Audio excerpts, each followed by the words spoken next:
আমাৰ MLA ফাণ্ডৰ পৰা আপোনালোকৰ সত্ৰৰ কাৰণে যেটো কৰি দিলোঁ টিংখিনি লগাই দিলোঁ ঠিকে আছেনে বস্তুটো সম্পূৰ্ণ ৰাইজ গোটেই ৰাইজখিনি আমাৰ সন্তুষ্ট আমি এইটো আপোনাৰ পৰা আমি এইটো ডাঙৰ এটা অভাৱ পূৰণ হৈ গৈছে গতিকে আপুনি আমাৰ ওচৰলৈ আহোঁতে প্ৰথম আহোঁতেই আপুনি নহয় আপোনাৰ মাতৃগৰাকী আহিছিলে আপোনাৰ আইগৰাকী আহিছিলে তেতিয়াই আমি এই নামঘৰতে সেৱা কৰি আপোনাৰ মুকলিৰ কাৰণে আমি ঈশ্বৰক প্ৰাৰ্থনা কৰিছিলোঁ আৰু ঈশ্বৰেও আমাৰ সেই প্ৰাৰ্থনাখন শুনি আপোনাকো মুকলি কৰিলে আৰু মুকলি কৰাৰ পিছত আমাক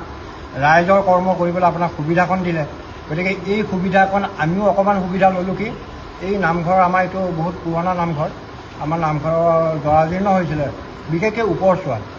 গতিকে আমি সেই আমাৰ আহিন মাহৰ 18 তাৰিখৰ পৰা আমি ভাগৱত পাতিছিলোঁ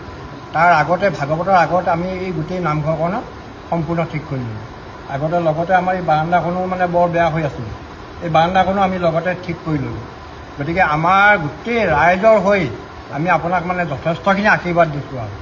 এই ৰূপৰাখিনিও লগাই ল'লে এই গোটেইখিনি এইখিনি ধুনীয়া হ'ল কিন্তু ভাল এতিয়া নামঘৰৰ এতিয়া যথেষ্ট আহল বহলৰ নিচিনা হ'ল এইটোৱে মানে আমাৰ সম্পূৰ্ণ ৰাইজৰ মানে মনত খুব তৃপ্তি আৰু সন্তুষ্ট হৈছে মই জনাব খুজিছোঁ যে আমাৰ ষোল্লগুৰি সত্ৰ নহয়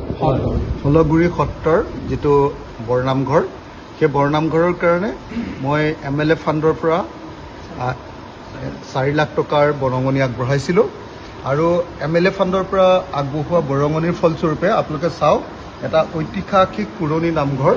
সেই নামঘৰটো গোটেই টিংখিনি নতুনকৈ বদলালোঁ আমি ডাইনাৰ ৰুফ টিং লগাই দিলোঁ আৰু আমি তাৰ লগতে ৰুফ টাচটো বনালোঁ এখন ডাঙৰ বাৰাণ্ডা তলৰ পকীলৈকে গোটেই কামখিনি ইয়াতে কৰিলে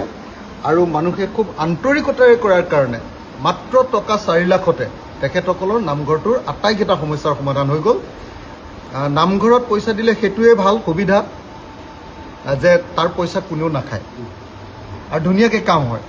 আজি এইটো মিলি পেলাই কামটো ৰাইজে গোটেই মিলি মানে গোটেই চোৱা চিতাখিনি ৰাইজে কৰিছে ৰাইজে গোটেই চোৱা চিতাখিনি কোনেও এটকাও মানে হেৰফেৰ কোনেও এটকাও হেৰফেৰ নকৰাকৈ খুব ধুনীয়াকৈ কৰিছে ঠিকে আছেনে নামঘৰ কামটো কেনেকুৱা পালে ভাল লাগিছে আমাৰ এইটো বৰ ডাঙৰ উপকাৰ এটা হ'ল আমাৰ দিনটোতো বাদেই আমাৰ ল'ৰা ছোৱালীৰ দিনলৈকেতো আমি অকণমান শান্তি পালোঁ আপুনি কেনেকুৱা পালে ঠিকে আছেনে ময়ো ইয়াতে সৰুৰ পৰাই বৰ্তমান বয়সলৈকে আছোৱেই যদিও মোৰ ঘৰ কিছু দূৰত কিন্তু সামগ্ৰিকভাৱে জনসাধাৰণৰ যেতিয়া উন্নতি হয় তেতিয়াই মানুহে সেই ব্যক্তিজনৰ প্ৰতি এটা অশেষ কৃতজ্ঞতা থাকে আৰু সেইখিনি হোৱাৰ কাৰণে কেৱল ব্যক্তিগতভাৱে নহয় সামগ্ৰিকভাৱে আমাৰ সত্ৰৰ সমাজে আপোনাৰ প্ৰতি মই ভাবোঁ মোৰ ব্যক্তিগত অনুভৱ যে আপোনাৰ প্ৰতি কৃতজ্ঞ হৈ থাকিব আপুনি কি কয় কেনেকুৱা পালে মোৰ কথা আমাৰ ষোল্লগুৰিবাসীয়ে অৰ্থাৎ আমাৰ সত্ৰসমূহ ভকত বৈষ্ণৱসকলে আমাৰ এই 4 লাখ টকা পোৱাৰ পাছত আমি আমাৰ যিটো অভাৱ আছে সেই নামঘৰৰ অভাৱখিনি পূৰণ হোৱাত আপোনাৰ প্ৰতি আমাৰ সত্ৰৰ সমূহ ৰাইজে যিমানখিনি আশীৰ্বাদ দিলে তাৰো অংশীদাৰ হিচাপে মই দিনে ৰাতিয়ে আমি গোটেই ৰাইজৰ সত্ৰৰ মানুহখিনিয়ে দিনে ৰাতিয়ে নিজৰ ঘৰত ভাত নাখায় আমি ইয়াতেই অন্ন ৰান্ধো আৰু সেইখিনি আমি প্ৰায় 20 দিন দিনে ৰাতিয়ে কাম কৰি আমি গোটেই সত্ৰবাসীয়ে আপোনাক লৈ আমি যিমান ভাল পালোঁ মানে নথৈ সুখী আৰু ধন্যবাদ মানে মোৰো ভাল লাগিছে যে মাত্ৰ 4 লাখ টকা সত্ৰৰ কাৰণে আগবঢ়াইছিলোঁ আৰু 4 লাখ টকাৰে তেখেতসকলৰ অভাৱকেইটা গোটেইকেইটা পূৰণ কৰি ল'লে সেইকাৰণে ধৰ্মীয় অনুষ্ঠান এটাত এনেকৈ ধৰণে মানে যদি আমি অনুদান দিওঁ খুব ভালকৈ কাম হয় আৰু মানুহে